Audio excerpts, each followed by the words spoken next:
Mudah-mudahan jamaah yang hadir sholat berjamaah di Masjid Ar-Rasyid dan yang hadir kajian rutin di Masjid Ar-Rasyid, baik yang di masjid dan yang di tempat masing-masing, semuanya Allah mudahkan untuk bisa berangkat haji.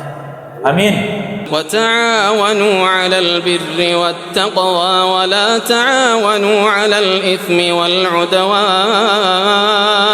واتقوا الله إن الله شديد العقاب.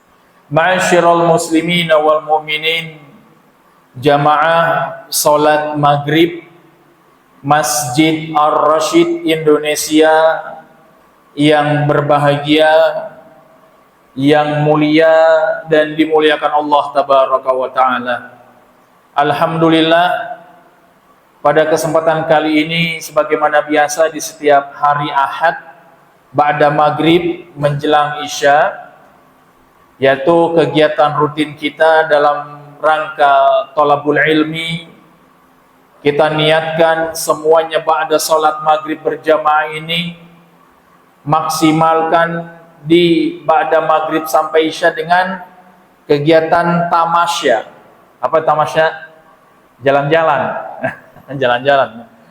Tamasya itu singkatan kita dari ta'lim maghrib sampai dengan Isya. Ya, maghrib sampai dengan Isya. Nah, jamaah yang dimuliakan Allah tabaraka wa ta'ala, hari ini hari Ahad tanggal berapa Hijriah, Ustaz? Tanggal 29 Dzulqa'dah. Nah, berarti sekarang masuk insya Allah ke tanggal 1, karena sudah lewat 29, dan insya Allah hilal pergantian Dzulhijjah, pergantian Dzulqa'dah dan Dzulhijjah ini insya Allah sudah nampak, karena kabar tidak ada yang aneh nih. Berarti sudah insya Allah sudah masuk ke tanggal 1 Dzulhijjah. Nah, Masya Allah jamaah, berarti mulai malam ini bulan Dzulhijjah sudah kita masuki bersama. Dan sebagaimana yang kita ambil tema dalam kajian kita yang biasanya kita setiap Ahad malam Senin ini kita kajian kitab Riyadhus Shalihin. Nah, malam ini spesial, kajian tematik kita adalah kita membahas tentang keistimewaan atau keutamaan bulan Dzulhijjah serta amalan-amalan sunnah yang ada di bulan Dzulhijjah. Kenapa kita ambil tema ini? Mungkin di antara jamaah sekalian, Bapak Ibu yang ada di Masjid Ar-Rasyid dan yang menyimak melalui streaming, melalui live di tempat masing-masing, mungkin di antara jamaah semua, teman-teman, saudara, ada yang sudah paham, sudah mengetahui atau sudah mengerti, tapi tidak ada salah dan celaknya juga kita bermurojaah mengingat kembali tentang keutamaan bulan Dzulhijjah dan amalan-amalan sunnah yang ada di dalamnya. Nah, ini kita niatkan untuk lebih memaksimalkan lagi insya Allah ibadah kita di bulan Dzulhijjah, karena bagaimanapun kita sebagai kaum muslimin dan muslimat, hamba-hamba Allah yang berusaha untuk selalu mencari kedekatan dan ketakwaan kepada Allah Rabbuna Azza wa Jal, ilmu itu penting sebelum ibadah. Jadi ada istilah al-ilmu qabla qawli wa amal. Ilmu itu sebelum berucap dan berbuat. Jadi harus ada ilmunya dulu. Nah, jangan sampai kita melakukan sebuah amalan, sebuah yang kita anggap atau kita niatkan untuk ibadah kepada Allah, tapi kita nggak ngerti ilmunya, kita nggak paham ilmunya, atau mungkin kita salah dalam memahami ilmunya, Atau kita tidak mengerti sumber dari mana itu ilmunya. Kan ini kan penting nih. Jangan sampai kita beribadah tapi landasannya cuma dongeng.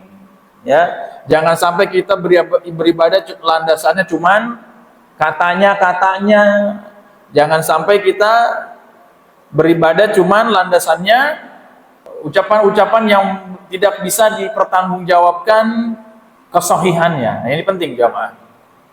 Ana menukil sebuah tulisan yang berkaitan dengan keutamaan di 10 hari pertama bulan Dzulhijjah dan amalan yang disyariatkan.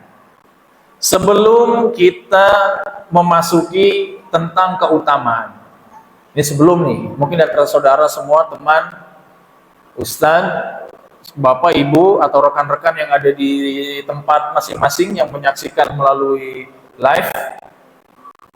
Saya mau nanya, dalil yang mengatakan atau yang menyatakan bahwasanya di 10 hari dari bulan Dzulhijjah ini mempunyai keutamaan lebih besar daripada berjihad di jalan Allah.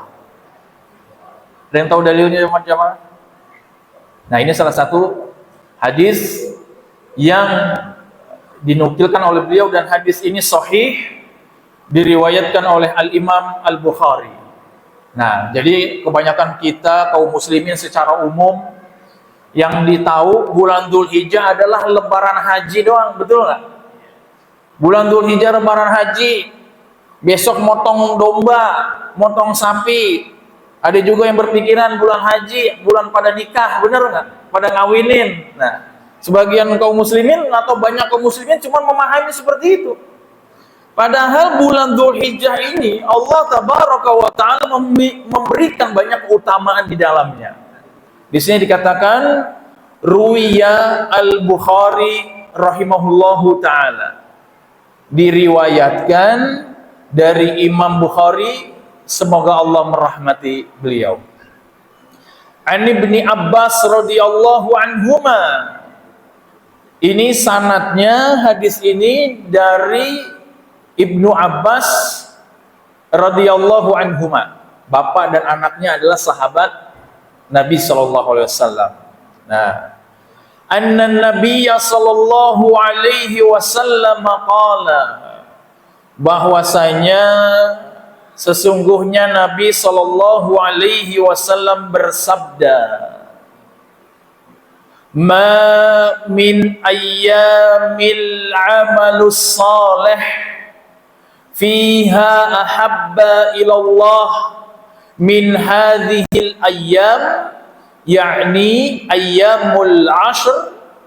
Nah, dikatakan di sini tidak ada hari di mana amal soleh pada saat itu lebih disukai, ahabba indallah, ahabba ilallah, lebih dicintai oleh Allah Subhanahu wa ta'ala, nah, daripada hari-hari ini.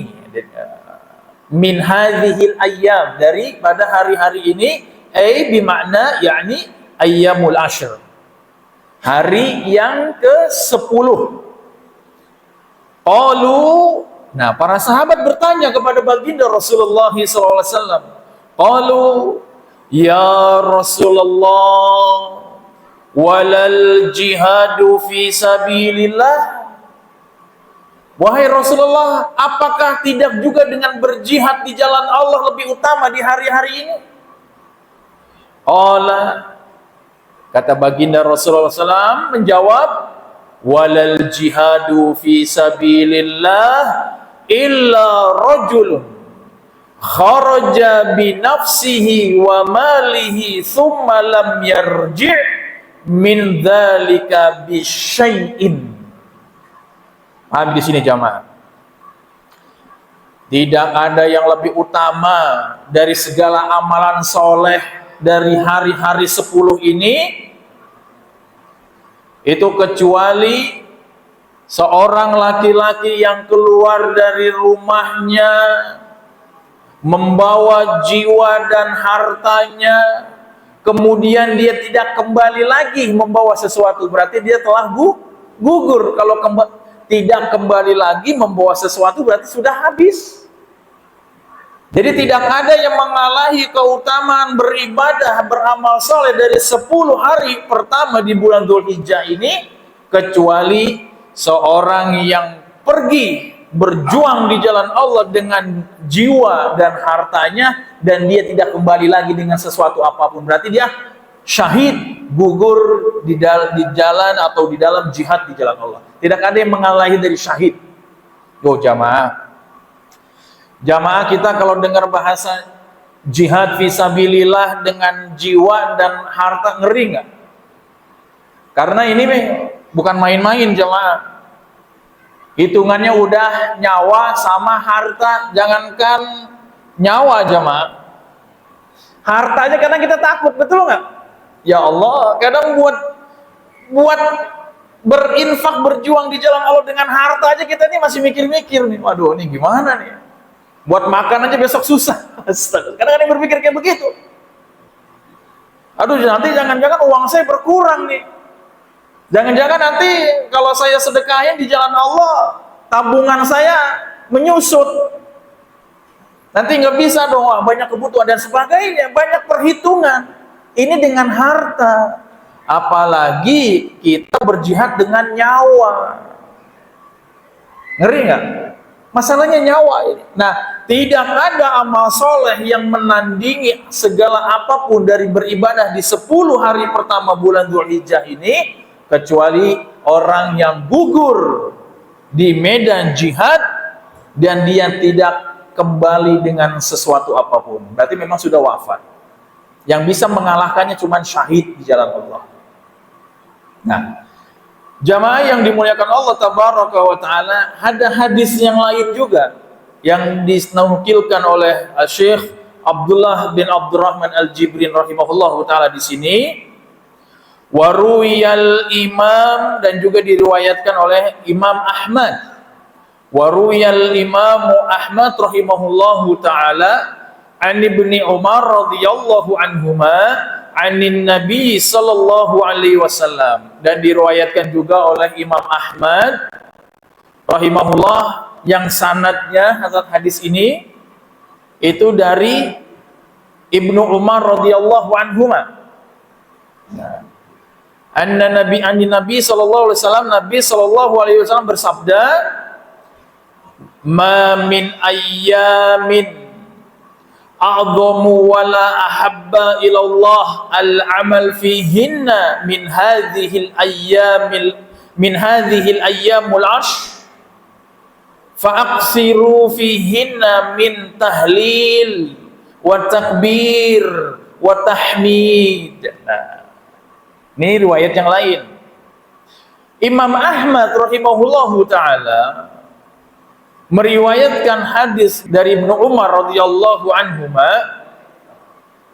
bahwa Nabi sallallahu alaihi wasallam bersabda, nih jamaah perhatikan nih, tidak ada hari yang paling agung dan yang sangat dicintai Allah tabaraka wa taala untuk berbuat amal soleh, untuk berbuat kebajikan di dalamnya daripada 10 hari Dzulhijjah ini.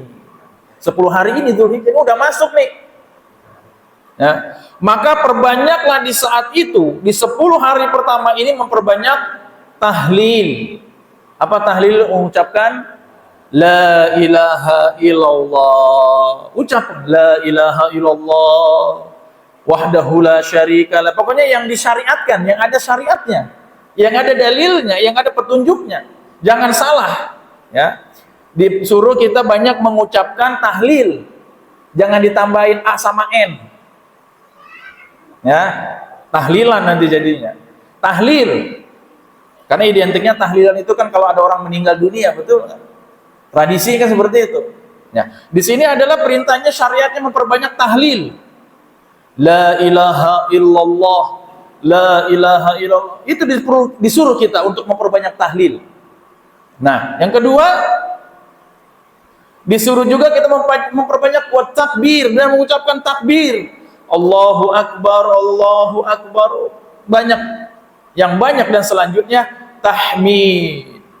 Alhamdulillah ya Rahman, alhamdulillahi rabbil alamin, alhamdulillah, banyak mengucap itu. Nah, di 10 pertama bulan Dzulhijjah, lisan kita maksimalkan untuk tahlil, untuk takbir, dan untuk tahmid. Orang yang lisannya selalu disibukkan dengan tahlil, tahmid, dan takbir, atau dengan asmaul husna, itu tidak ada kesempatan untuk, atau sedikit sekali kesempatan terjerumus kepada perbuatan dosa dan maksiat, karena lisannya terjaga. Kenapa banyak orang yang lisannya berbuat kelalaian, apalagi naudzubillah sampai berbuat dosa besar seperti menggunjing, bergibah, memprovokasi, ya, membuka-buka aib orang lain. Kenapa? Karena lisannya minim dengan tahlil, takbir, dan tahmid. Lisannya kering dari berzikir kepada Allah Tabaraka wa Ta'ala. Akhirnya karena lisan yang jauh dari zikir, dikuasailah oleh maksiat. Betul tidak? Apalagi lisan yang suka mencaci maki orang, lisan yang suka ngata-ngatain orang, apalagi yang sampai bahasa binatang keluar gitu. Nah, ini berarti jauh dari zikir kepada Allah Tabaraka wa Ta'ala. Ini penting jamaah. Di 10 pertama bulan Dzulhijjah ini, kalau tidak ada sesuatu yang bermanfaat, lisan kita basahi dengan subhanallah, Allahu akbar, la ilaha illallah, la ilaha illallah, subhanallah, Allahu akbar. Seperti itu. Nah, ada hadis yang lain, waruya Ibni Hibban. Nah, diriwayatkan dari Ibnu Hibban rahimahullahu taala fi sahihihi, di dalam musnad sahih Ibnu Hibban, an Jabir radhiyallahu anhu, dari sahabat Jabir radhiyallahu anhu, anin Nabi sallallahu alaihi wasallam qala afdalul ayyam yaumu Arafah. Yang lebih utama dari hari-hari yang ada adalah hari Arafah. Hari Arafah tanggal berapa Dzulhijjah, Ustaz? Tanggal 9. Di 9 Dzulhijjah itu kalau bisa dari mulai terbit matahari sampai terbenam matahari, maksimalkan lisan kita, jangan pernah jauh sedikit pun dari Allah Subhanahu wa Ta'ala. Maksimalkan ucapan mulut, lisan kita, semuanya itu untuk Allah Subhanahu wa Ta'ala. Maksimalkan di 9 Dzulhijjah. Ustaz, alhamdulillah nih ya, Ustaz punya pengalaman haji, alhamdulillah. Waktu 9 Dzulhijjah kan kita wukuf ya di Arafah.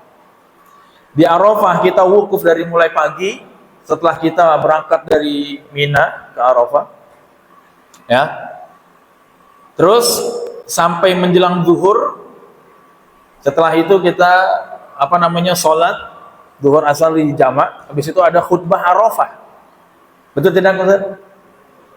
Setelah khutbah Arafah kita setelah disunahkan apa? Diperbanyak berzikir, diperbanyak berdoa sampai terbenamnya matahari itu jamaah. Dan di 9 Dzulhijjah ini disunahkan bukan cuman yang sedang melaksanakan haji di padang Arafah, kita semua pun disunahkan di 9 Dzulhijjah ini memperbanyak lisan kita untuk zikir dan berdoa kepada Allah Subhanahu wa Ta'ala, dan juga tidak terlepas dengan istighfar, taubat. Kira-kira nih kalau kita mau bertanya nih jamaah, jawab dengan diri masing-masing. Tidak perlu menjawab dengan melihat orang lain. Kira-kira banyakkan dosa kita atau banyakkan istighfar kita? Mana yang lebih banyak dari diri kita selama kita hidup sampai sekarang?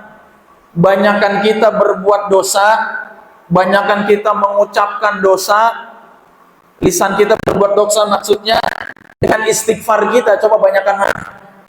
Ada kesempatan di 10 hari pertama bulan Dzulhijjah memohon kemuliaan di hari-hari ini dengan memperbanyak ampunan kepada Allah Tabaraka wa Ta'ala. Di 10 pertama bulan Dzulhijjah. Nah, jamaah yang dimuliakan Allah Tabaraka wa Ta'ala, dari ketiga hadis ini ini secara global bahwasanya di 10 pertama bulan Dzulhijjah adalah waktu yang sangat mulia, waktu yang sangat mempunyai keutamaan, waktu yang sangat mempunyai besarnya pengaruh kedekatan kepada Allah Subhanahu wa Ta'ala. Maksimalkanlah dengan beramal soleh, karena tidak ada yang mengalahkan keutamaan beramal soleh pada 10 hari terakhir ini kecuali jihad dan gugur syahid dalam jihad tersebut. Tuh, yang bisa sedekah, yang bisa memperbanyak baca Quran, banyak baca Quran, tahmid, tahlil, takbir, tasbih, maksimalkan. Minimal sholat 5 waktunya tepat waktu. Betul tidak? Subuh dan isya itu dulu, yang penting dulu tuh, yang vitalnya itu sholat wajib. Nah, jadi emang ada bagian dari sunnahnya itu, nanti kurban kita bahas insya Allah, keutamaan kurban di bulan Dzulhijjah. Nah, macam-macam amalan yang disyariatkan pada bulan Dzulhijjah, terutama di 10 hari pertama bulan Dzulhijjah. Jamaah yang dimuliakan Allah Tabaraka wa Ta'ala, yang pertama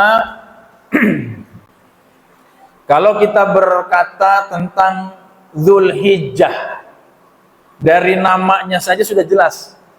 Hijjah, hajjun, Dzulhijjah, yang di situ ada pelaksanaan haji. Jadi bulan Dzulhijjah adalah kalau dalam bahasa Arab, di situ memiliki haji. Di dalam itu ada melaksanakan ibadah haji. Amalan ibadah yang tidak ada di bulan lain selain bulan Dzulhijjah adalah haji. Ada nggak orang yang berangkat haji selain bulan Dzulhijjah, selain melaksanakan haji selain Dzulhijjah, jemaah? Nggak ada. Karena melaksanakan haji ini adalah sifatnya muqayyad, terikat pada waktu dan tempat. Tempatnya adalah di Arafah, al-hajjul huwal Arafah, ya. Terus waktunya adalah di bulan Dzulhijjah. Mudah-mudahan jamaah yang hadir sholat berjamaah di Masjid Ar-Rasyid dan yang hadir kajian rutin di Masjid Ar-Rasyid, baik yang di masjid dan yang di tempat masing-masing, semuanya Allah mudahkan untuk bisa berangkat haji. Amin. Ini udah tanggal 1 Dzulhijjah nih. Insya Allah doanya diijabah. Mau tahun depan, mau 2 tahun ke depan, kalau Allah sudah takdirkan, mudah-mudahan jamaah sholat Masjid Ar-Rasyid bisa melaksanakan ibadah haji. Amin. Mau nggak, Ustaz? Mau. Amin. Nah. Amal yang pertama yang disyariatkan di bulan Dzulhijjah adalah melaksanakan ibadah haji dan umroh. Nah, amal ini atau ibadah haji dan umroh ini adalah amalan yang paling diutamakan di bulan Dzulhijjah. Berdasarkan pada hadis sahih yang menunjukkan keutamaannya adalah diantaranya sabda baginda Rasulullah SAW, al-umratu ilal umrati kafaratun lima bainahuma wal hajjul mabrur laisa lahu jazaa'un illal jannah. Paham nggak Ustaz? Perhatikan di sini, Jam. Al-umratu ilal umrati, umroh yang satu kepada umroh selanjutnya. Kalau kita melaksanakan sunnah umroh, ya, umroh di sini maksudnya adalah kita umroh nih sekarang. Mungkin bulan depan kita umroh lagi, atau tahun depan kita umroh lagi. Amin. Ya. Kalau umroh kan bebas waktunya, Ustaz, ya. Kita punya kemampuan finansial, kita punya kesempatan, kita niatkan kuat, kita usahakan kuat bisa umroh, kapanpun bisa umroh insya Allah. Nah, umroh yang satu untuk ke umroh yang lain, bertemu dengan umroh yang lain, adalah tebusan bagi dosa-dosa yang dikerjakan di antara keduanya. Wal hajjul mabrur, dan haji yang mabrur, laisa lahu jazaa illal jannah. Tidak ada balasan bagi haji yang mabrur kecuali jannah. Kecuali surga. Haji yang mabrur ya Ustaz ya. Ingat, haji mabrur. Haji yang benar, yang baik, yang eksistensi dari substansi haji tersebut teraplikasikan di dalam keseharian. Yang kedua, amalan yang disyariatkan di bulan atau di hari 10 hari pertama bulan Dzulhijjah adalah berpuasa selama hari-hari tersebut atau pada sebagiannya, dan lebih diutamakannya adalah pada hari Arafah. Berarti mulai besok kita diutamakan untuk bisa berpuasa. Siap puasa jamaah? Bener. Puasa ya? Ini anak-anak nih, ini anak-anak puasa nih. Jadi besok nggak makan siang ya? Siap. Sampai tanggal 9. Ya siap, insya Allah. Mudah-mudahan besok seluruh personil Masjid Ar-Rasyid bisa melaksanakan puasa dari tanggal 1 Dzulhijjah sampai tanggal 9, insya Allah. Kalau yang mau buka puasa bersama ke masjid. Nah ini tidak disaksikan bahwasanya puasa adalah jenis atau amalan ibadah yang memiliki pahala yang begitu besar di sisi Allah Tabaraka wa Ta'ala. Ini ada di sebuah hadis qudsi.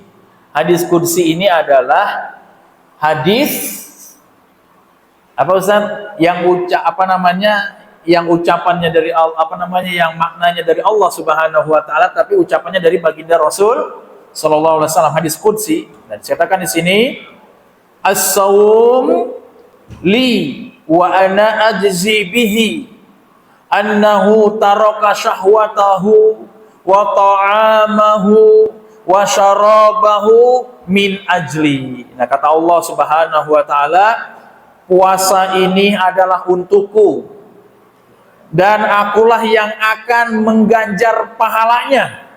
Tuh, coba.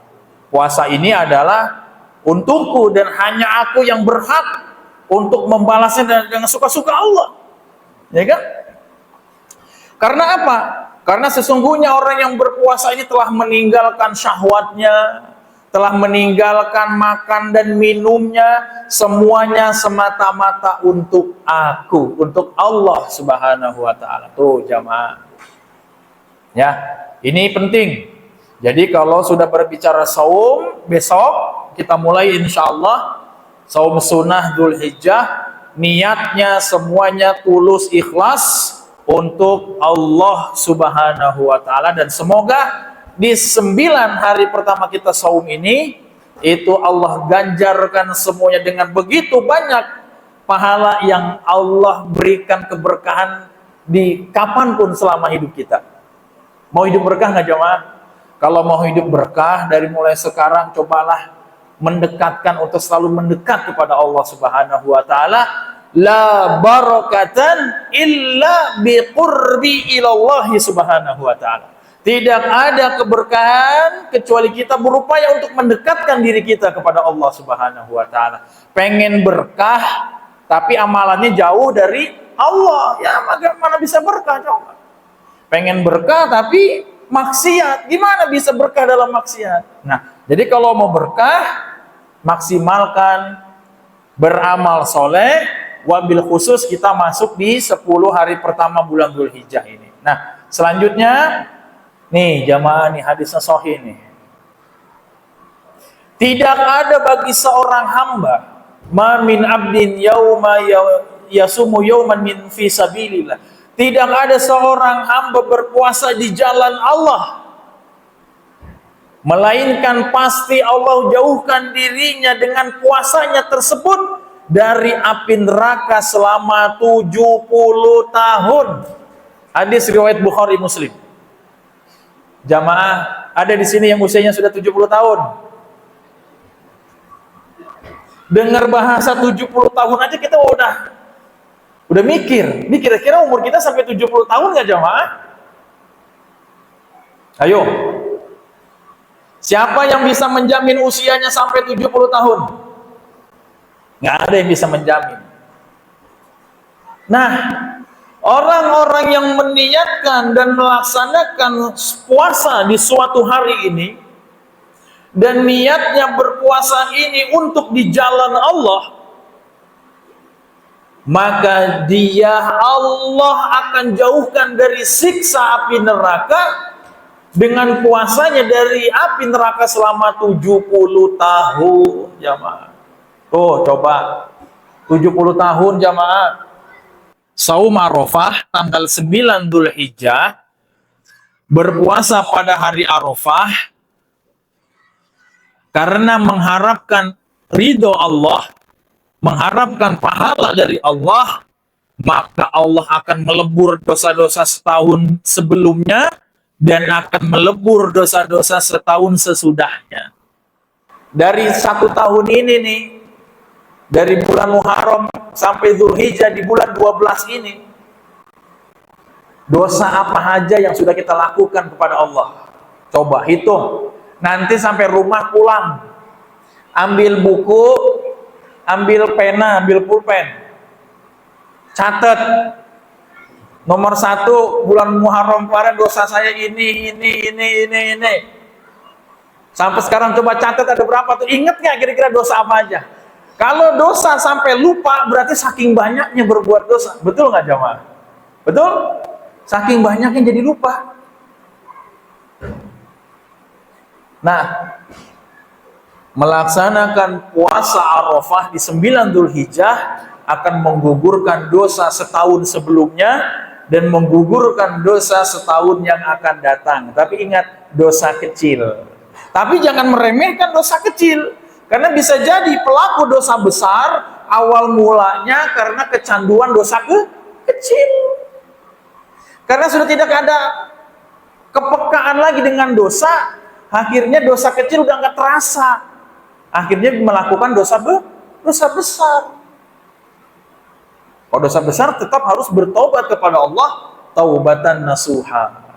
Tapi ikhtiar kita, semoga dosa-dosa kecil ini menjadi wasilah Allah mengampuni dosa besar kita. Amin. Nah, jamaah, yang selanjutnya amalan-amalan yang disunahkan di bulan Dzulhijjah adalah takbir, zikir pada hari-hari tersebut. Tadi sudah kita bahas ya, perbanyak takbir, zikir, tahmid, tahlil, semuanya lisan kita upayakan untuk selalu basah dengan zikir dan istighfar. Ingat jamaah, ada sebuah hadis dari baginda Rasulullah SAW yang ini menjadi cermin buat saya pribadi ya. Mudah-mudahan juga bisa diambil pelajaran buat yang lain. Maksudnya hadisnya, bukan sayanya. Tapi ini cermin buat saya mengaca diri. Kata baginda Rasulullah SAW, min husni islamil mar'i tarkuhu ma la ya'ni.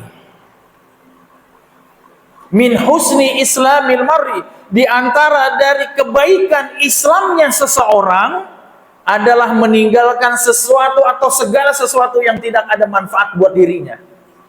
Gak manfaat buat apa? Kalau kita melakukan hal-hal yang tidak bermanfaat, apalagi buat akhirat kita, buat dunia kita, buat apa? Karena bagian dari kebaikan Islamnya seseorang itu meninggalkan sesuatu yang tidak bermanfaat. Gak ada manfaatnya, tinggalin. Ngapain? Ya. Kalau orang sudah meninggalkan hal-hal yang tidak bermanfaat buat dirinya, buat dunianya dan buat akhiratnya, dia akan fokus dengan ibadahnya. Dia akan fokus dengan menjadikan dirinya lebih baik di sisi Allah. Dia akan fokus dengan nafkahnya yang halal. Dia akan fokus dengan ilmunya dan dakwahnya. Dan dia dengan fokusnya untuk beribadah kepada Allah Subhanahu wa Ta'ala. Tidak kepo dengan urusan orang yang tidak ada manfaat buat dirinya. Karena kebanyakan orang sekarang, kenapa banyak lalai ibadah, kenapa banyak pusing, kenapa banyak rujit, karena dia banyak kepoin urusan yang tidak bermanfaat buat diri dia. Ngurusin hidup orang lain, ngurusin aib orang lain, ngurusin rumah tangga orang lain, ngurusin hal yang tidak bermanfaat buat dia. Coba kalau kita semuanya kita tinggalkan semuanya untuk kita memaksimalkan diri kita, umur kita yang singkat ini, maksimalkan untuk meninggalkan yang tidak bermanfaat, insya Allah berkah maksimal untuk kita menjalani hidup ini versi yang terbaik menuju Allah Subhanahu wa Ta'ala. Betul nggak, jemaah? Kenapa banyak orang yang lisannya berbuat dosa? Ya tadi, karena terlalu banyak melakukan sesuatu yang tidak bermanfaat. Kenapa banyak orang yang badannya itu ogah untuk ibadah? Karena apa? Karena badannya capek untuk mengerjakan sesuatu yang tidak bermanfaat. Kenapa orang pikirannya banyak rusak, banyak kotor, banyak pikiran yang mengundang atau yang yang mengandung maksiat? Karena pikirannya digunakan untuk sesuatu yang tidak bermanfaat. Katanya, kata Nabi, min husni islami mar'i tarkuhu ma la ya'ni. Dari bagian kebaikan Islam seseorang adalah meninggalkan sesuatu yang tidak bermanfaat. Makanya bagi saya, ngapain orang gak ada manfaatnya? Udah, gak usah dipikirin, gak usah dilayanin, gak usah diladenin. Maksimalkan diri kita. Ibadah kita sudah benar atau belum? Lisan kita sudah benar atau belum? Rizki yang kita cari sudah halal atau belum? Anak-anak kita sudah kita jadikan anak yang soleh dan soleha apa belum? Betul nggak? Perjuangan dakwah kita sudah maksimal apa belum? Sedekah kita sudah bagus atau belum? Sholat tahajud kita, sholat sunnah kita sudah mantap atau belum? Coba pikirin itu. Sehingga kita tidak ada waktu untuk kepo dengan urusan orang lain. Perhatikan di sini. Ya, bulan Dzulhijjah merupakan bagian dari bulan haram.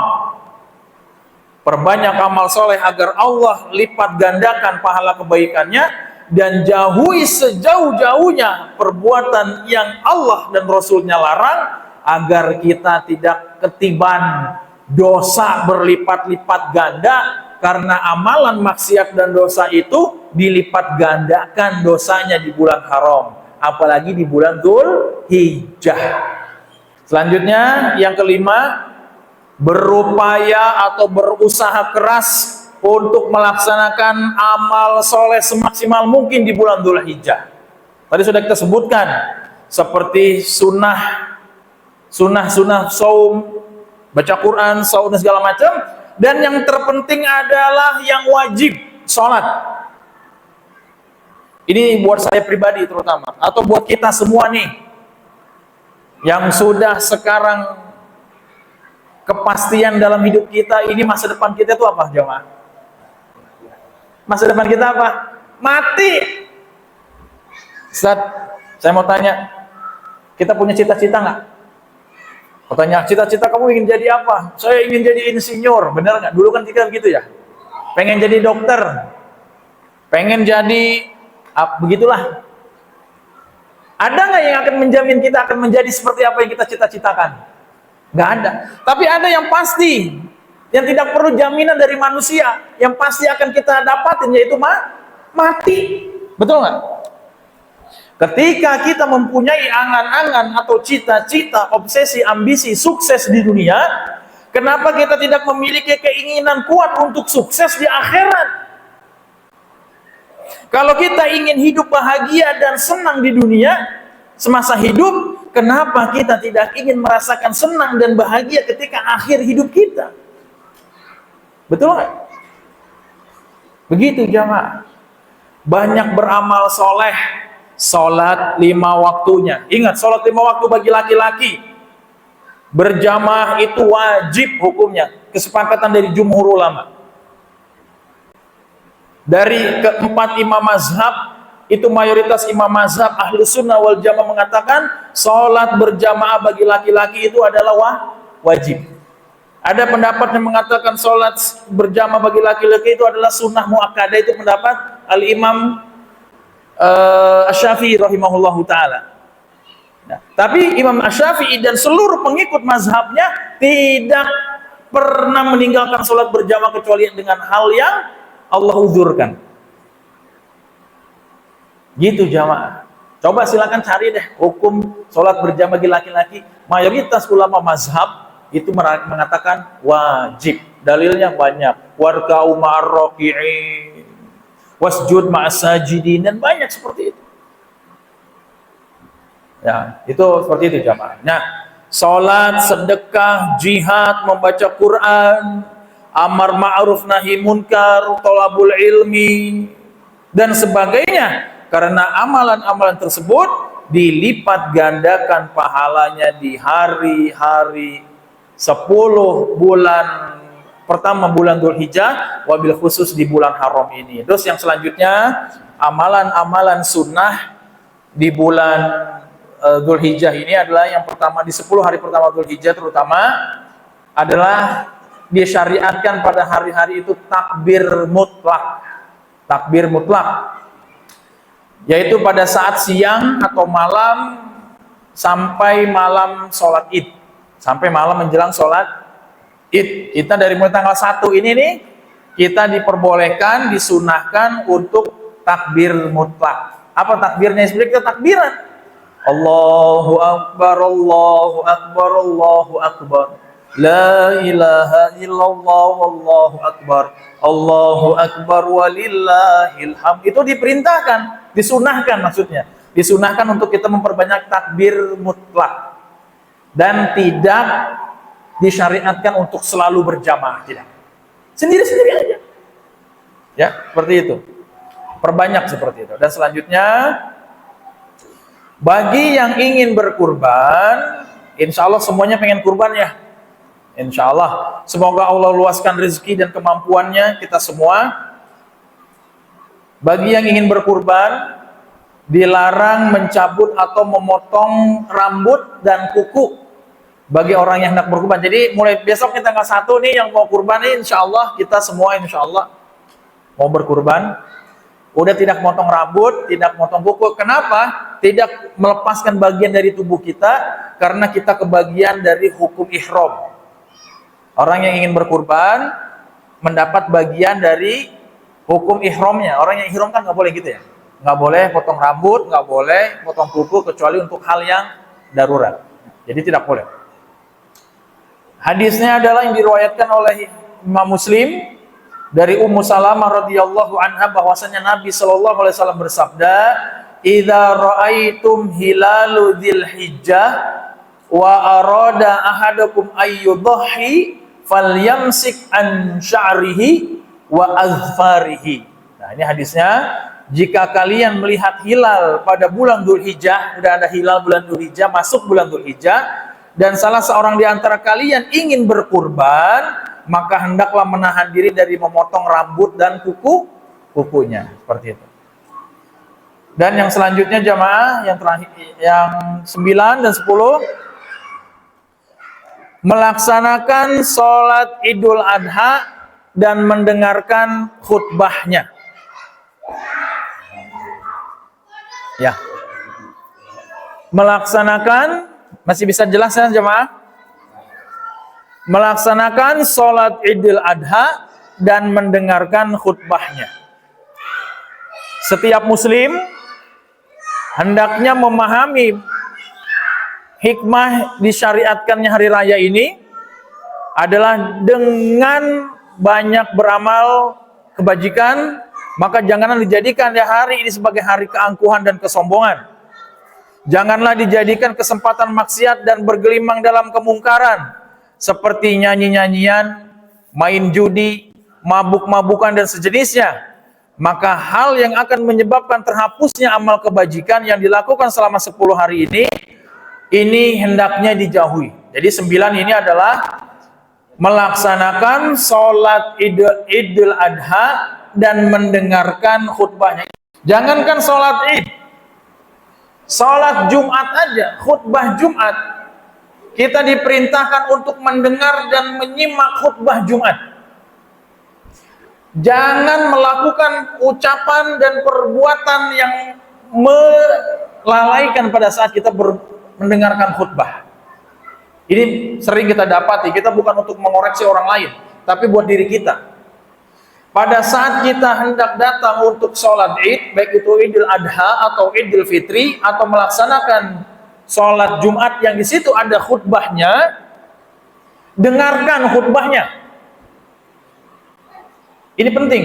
Jangan sampai pada saat khatib sedang berkhutbah, di antara kita masih ada yang ngobrol, masih ada yang bercanda, masih ada yang ketawa ketiwi, apalagi masih ada yang merokok di emperan masjid.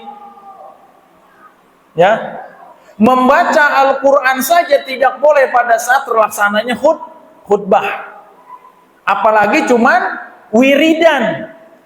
Kalau mau wiridan, datang sebelum azan.